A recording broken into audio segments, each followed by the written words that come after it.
வணக்கம். தமிழாளி தொலைக்காட்சி செய்திகள் வாசிப்பவர் கமலா ஜெகதீஸ்வரன். முதலில் தலைப்புச் செய்திகள்.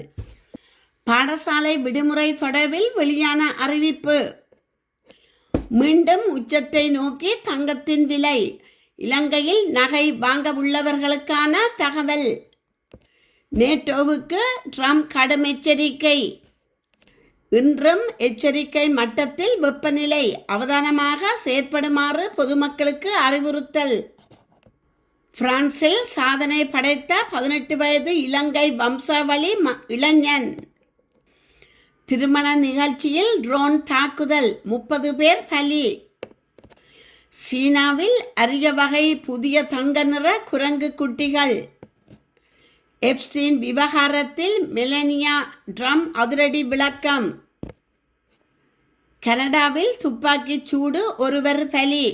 இஸ்ரேல் தாக்குதலில் ஹிஸ்புல்லா தலைவருடன் தொடர்புடைய முக்கிய நபர் பலி. இனி தொடர்கிறது விரிவான செய்திகள்.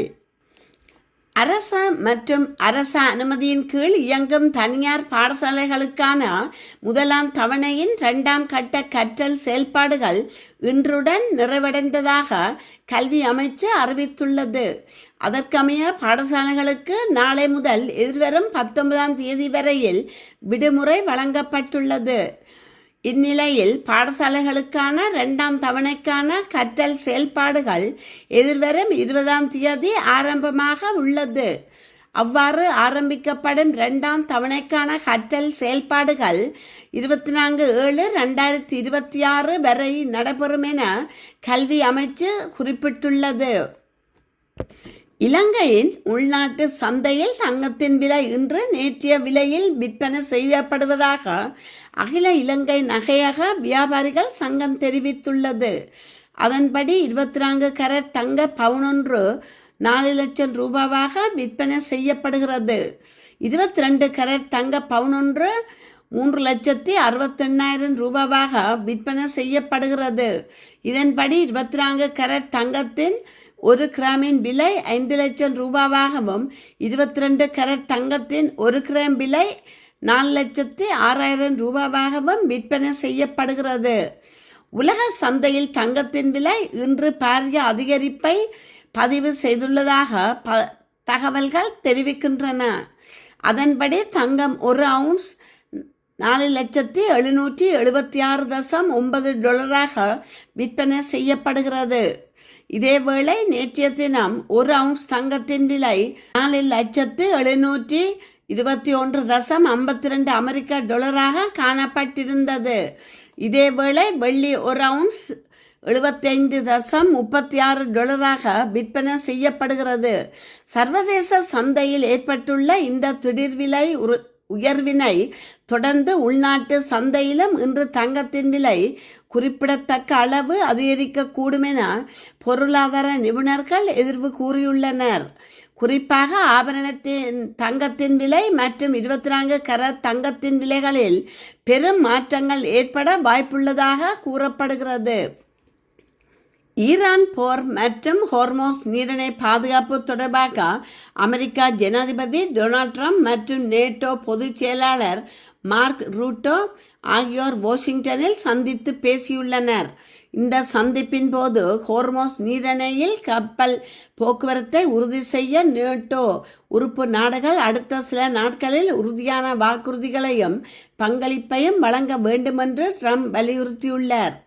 இது குறித்து ஐரோப்பிய தூதரக அதிகாரிகள் கூறுகையில், ஈரானுடனான போரில் அமெரிக்காவிற்கு போதுமான ஆதரவை வழங்க நேட்டோவை ஒரு காகித புலி என்று ட்ரம்ப் விமர்சித்துள்ளதோடு கூட்டணியில் இருந்து வெளியேறப் போவதாகவும் அச்சுறுத்தியுள்ளதாக தெரிவித்துள்ளனர்.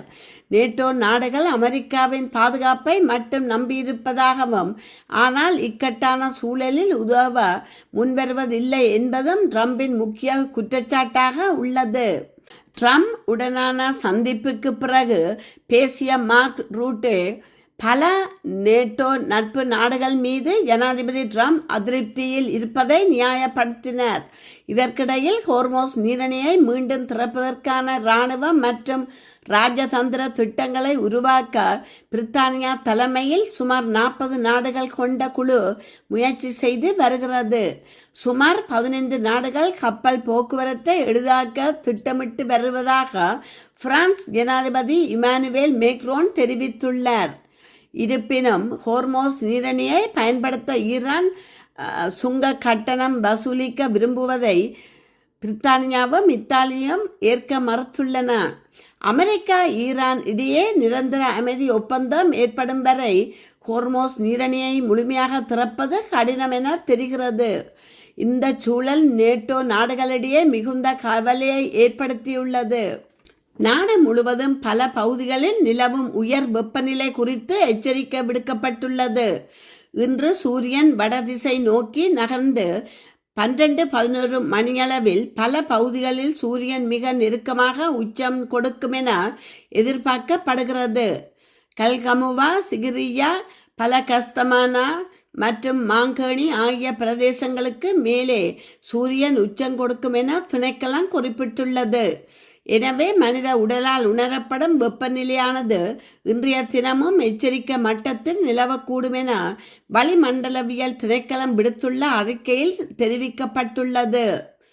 அதன்படி மேல் சப்ரகமுவா, தென் கிழக்கு, வடமேற்கு, வடக்கு மற்றும் வடமத்திய மாகாணங்களிலும் மொனராகல மாவட்டத்திலும் இன்று வெப்பநிலையானது எச்சரிக்கை மட்டத்தில் நிலவக்கூடும் என அந்த திணைக்களம் தெரிவித்துள்ளது.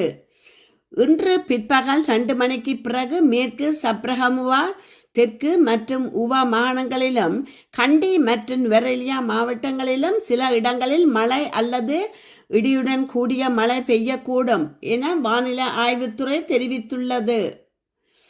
அது தவிர நாட்டின் மற்ற பகுதிகளில் வறண்ட வானிலை நிலவும் என்றும் அதிகாலை நேரங்களில் மத்திய சப்ரகமுவா மற்றும் உவா மாகாணங்களிலும் அம்பாறை மாவட்டத்திலும் சில இடங்களில் மூடுபனி நிலவக்கூடும். இடியுடன் கூடிய மழையுடன் ஏற்படக்கூடிய தற்காலிக பலத்த காற்று மற்றும் மின்னலால் ஏற்படும் அபாயங்களை குறைக்க தேவையான நடவடிக்கைகளை மேற்கொள்ளுமாறு பொதுமக்களை வானிலை ஆய்வுத்துறை வலியுறுத்தியுள்ளது. பிரான்சில் நடைபெற்று முடிந்த உள்ளூராட்சி மன்ற தேர்தலில் இலங்கை வம்சாவளியைச் சேர்ந்த 18 வயது மாணவர் பிலால் லுக்மான் நகராட்சி உறுப்பினராக தெரிவு செய்யப்பட்டுள்ளார். இதன் மூலம் பிரான்சின் மிக இளம் வயது மக்கள் பிரதிநிதிகளில் ஒருவராக அவர் வரலாற்று சாதனை படைத்துள்ளார். பாரிஸின் புறநகர் பகுதியான கயன்கோட் நகரில் 2007 ஆண்டு நவம்பர் மாதம் பிறந்த பிலால் இலங்கையின் மன்னர் மற்றும் யாழ்ப்பாணத்தை பூர்வீகமாக கொண்ட குடும்பத்தை சேர்ந்தவர். கடந்த மார்ச் 15 மற்றும் 22 தேதிகளில் நடைபெற்ற தேர்தலில் தற்போதைய மேஜரின் அணியில் போட்டியிட்டு அவர் இந்த வெற்றியை பதிவு செய்துள்ளார். பிலால் லுக்மான் தற்போது பிரான்சின் புகழ்பெற்ற பாரிஸ் பாந்தியன் அசாஸ் பல்கலைக்கழகத்தில் 1ஆம் ஆண்டு சட்டத்துறை மாணவராக பயின்று வருகிறார். தனது 18வது வயதிலேயே வாக்காளராகவும் வேட்பாளராகவும் ஒரே தேர்தலில் பங்கேற்று வெற்றி பெற்றுள்ளார். தனது 15 வயது மற்றும் 16 வயதிலேயே பிரான்சின் நாடாளுமன்ற உறுப்பினர், முன்னாள் கல்வி அமைச்சர் மற்றும் உள்ளூர் மேயர் ஆகியோரின் அலுவலகங்களில் பயிற்சி பெற்று பொது விவகாரங்களில் அனுபவம் பெற்றவர். மேலும் சிறுவர் நகராட்சி சபையில் பங்கேற்று சமூக சேவையிலும் ஈடுபாடு காட்டி வந்துள்ளார். தனது வெற்றி குறித்து பிலால் லுக்மான், நாம் எங்கிருந்து வந்தோம் அல்லது எந்த பாதையில் வந்தோம் என்பது முக்கியமல்ல, நாம் இணைந்து எதை கட்டி எழுப்ப போகிறோம் என்பதே முக்கியம். அரசியல் என்பது அர்த்தமற்றது என்று நினைப்பதை மக்கள் நிறுத்த வேண்டும். தனது கல்வி பணிகளுக்கு மத்தியில் புதிய அரசியல் பொறுப்புகளையும் சமநிலைப்படுத்தி இளைஞர்களை அரசியலில் அதிகளவில் ஈடுபட ஊக்குவிப்பதே தனது நோக்கம் என தெரிவித்துள்ளார். வடக்கு ஆப்பிரிக்கா நாடான சூடானில் நீடித்து வரும் உள்நாட்டு மோதல்களின் பின்னணியில் திருமண நிகழ்ச்சியை குறிவைத்து நடத்தப்பட்ட ட்ரோன் தாக்குதலில் குறைந்தது 30 பேர் உயிரிழந்துள்ளனர். 2021ஆம் ஆண்டு இராணுவ புரட்சிக்கு பிறகு சூடானில் ஆட்சியை இராணுவம் கைப்பற்றியது. தற்போது தலைவராக இராணுவ தளபதியான ஜெனரல் படக் அல் பர்கான் செயல்பட்டு வருகிறார். அதேவேளை துணை இராணுவ படையான ராபிட் சப்போர்ட் ஃபோர்ஸஸ் அமைப்பின் தளபதியான ஜெனரல் முகமது ஹம்டன் டஹலோ செயல்பட்டு இராணுவத்துக்கு RSF அமைப்பிற்கு இடையே அதிகார போட்டி அதிகரித்ததன் விளைவாக 2023 ஏப்ரல் 15 முதல் கடும் ஆயுத மோதல்கள் வெடித்தன. இதில் தலைநகரான கார்ட்டூம் உள்ளிட்ட பல பகுதிகள் கடுமையாக பாதிக்கப்பட்டுள்ளன.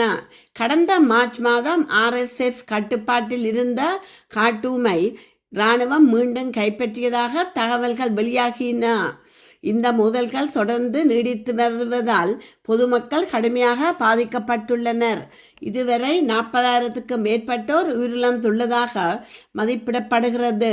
இந்நிலையில் டார்ஃபூர் மாகாணத்தில் உள்ள குடும் நகரில் நடைபெற்ற திருமண நிகழ்ச்சியை குறிவைத்து ட்ரோன் தாக்குதல் நடத்தப்பட்டது. இந்த தாக்குதலில் பெண்கள், குழந்தைகள் உள்பட குறைந்தது 30 பேர் உயிரிழந்துள்ளதுடன் பலர் காயமடைந்துள்ளனர். இந்த தாக்குதலை சுடானீஸ் ஆர்ம்ட் ஃபோர்ஸஸ் மேற்கொண்டதாக தகவல்கள் தெரிவிக்கின்றன. இருப்பினும் இது குறித்து அதிகாரப்பூர்வ உறுதிப்படுத்தும் வெளியாகவில்லை. சூடானில் நீடித்து வரும் உள்நாட்டு மோதல்கள் மேலும் தீவிரமடைந்து வருவதால் பொதுமக்களின் பாதுகாப்பு குறித்து சர்வதேச அக்கறை அதிகரித்துள்ளது. சீனாவில் பாதுகாக்கப்பட்ட வனப்பகுதியில் தற்போது அரிய வகை தங்க நிற குரங்குகள் இனப்பெருக்க காலம் தொடங்கியுள்ளதாக தெரிவிக்கப்பட்டுள்ளது. சீனாவின் ஷாங்ஷி மாகாணத்திலுள்ள பாதுகாக்கப்பட்ட வனப்பகுதியில் கடந்த மார்ச் மாதம் 18 இன்று வரை ஒவ்வொரு நாளும் புதிய தங்க நிற குரங்கு குட்டிகள் பிறந்து வருகின்றன. இப்பகுதியில் உள்ள வனவிலங்கு காப்பகத்தில் மட்டும் தற்போது 240க்கு மேற்பட்ட குரங்குகள் வாழ்ந்து வருகின்றன. வசந்த காலம் ஆரம்பமாகியுள்ள நிலையில் மரக்கிளைகளில் ஓய்வெடுக்கும் இந்த குரங்குகளின் தங்க நிற முடிகள் காற்றில் அசைந்து ஒலிப்பது காண்பதற்கு மிகவும் அழகாக உள்ளது. அழிந்து வரும் இனங்களின் பட்டியலில் இடம் பிடித்துள்ள இந்த குரங்குகள் பொதுவாக மார்ச் மாதம் முதல் மே மாதம் வரையிலான காலப்பகுதியிலேயே அதிகளவு குட்டிகளை ஈணுகின்றன. இந்நிலையில் தற்போது பிறந்துள்ள தங்க நிற குரங்கு குட்டிகள் அந்த வன பகுதிக்கு மேலும் அழகூட்டுவதாக பூங்கா அதிகாரிகள் மகிழ்ச்சி தெரிவித்துள்ளனர். சீனாவில் பாதுகாக்கப்பட்ட வனப்பகுதியில் தற்போது அரிய வகை தங்க நிற குரங்குகள் இனப்பெருக்க காலம் தொடங்கியுள்ளதாக தெரிவிக்கப்பட்டுள்ளது.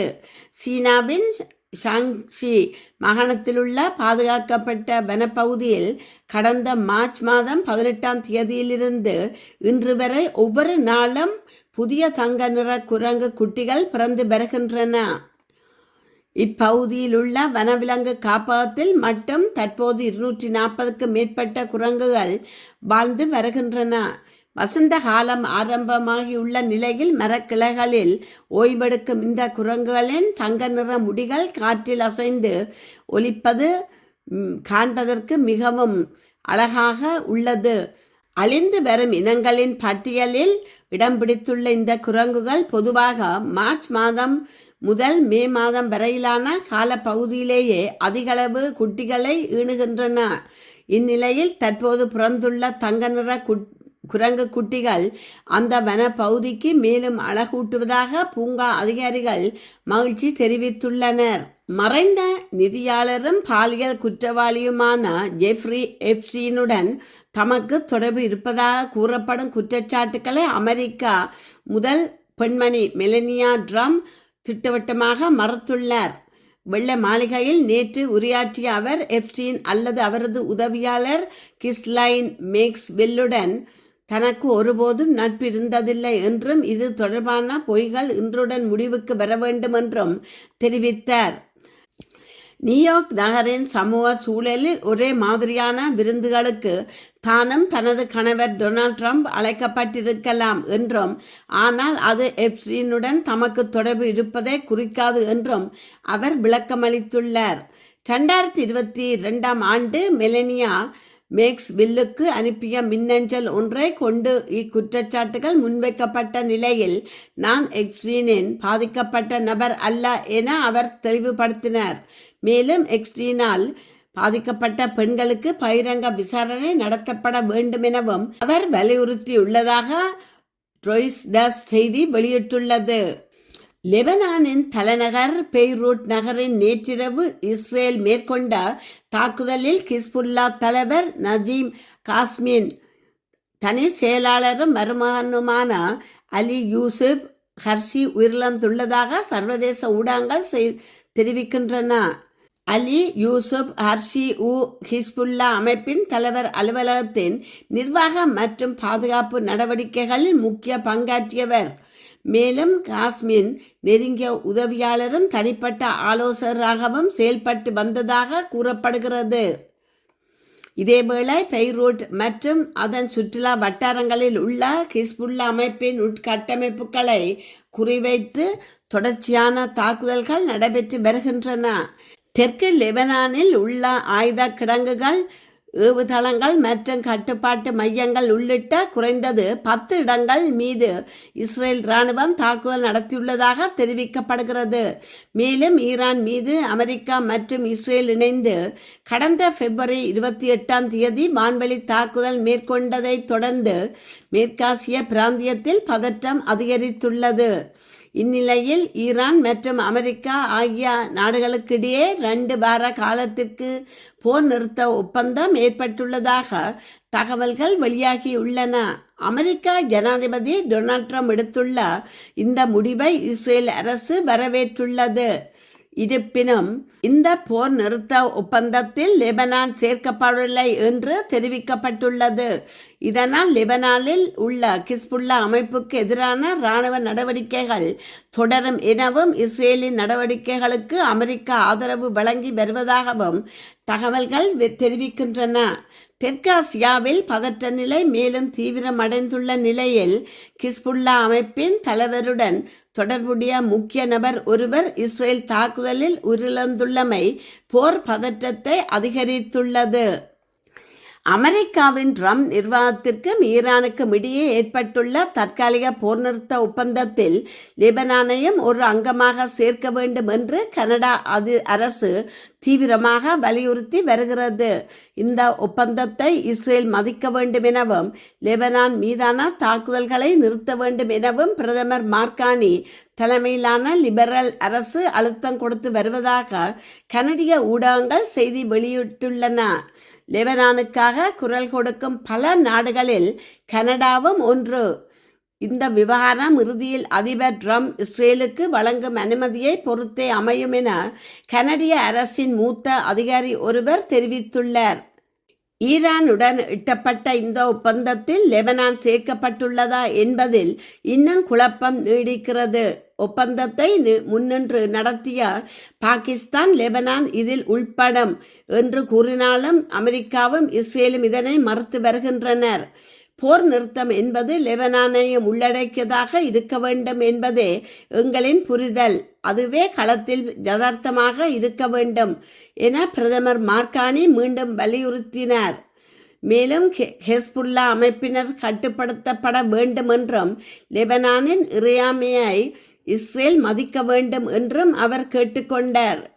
லெபனான் மீது இஸ்ரேல் நடத்திய சமீபத்திய தாக்குதல்களில் 200க்கும் மேற்பட்டோர் கொல்லப்பட்டதை அடுத்து அங்கு ஒரு உள்நாட்டு போர் உருவாகும் சூழல் இருப்பதாக கனடா கவலை தெரிவித்துள்ளது. இத்துடன் செய்திகள் நிறைவு பெறுகின்றன. மீண்டும் மற்றொரு செய்தியூடாக உங்களை சந்திக்கும் வரை வணக்கம் கூறி விடைபெறுபவர் கமலா ஜெகதீஸ்வரன். நன்றி.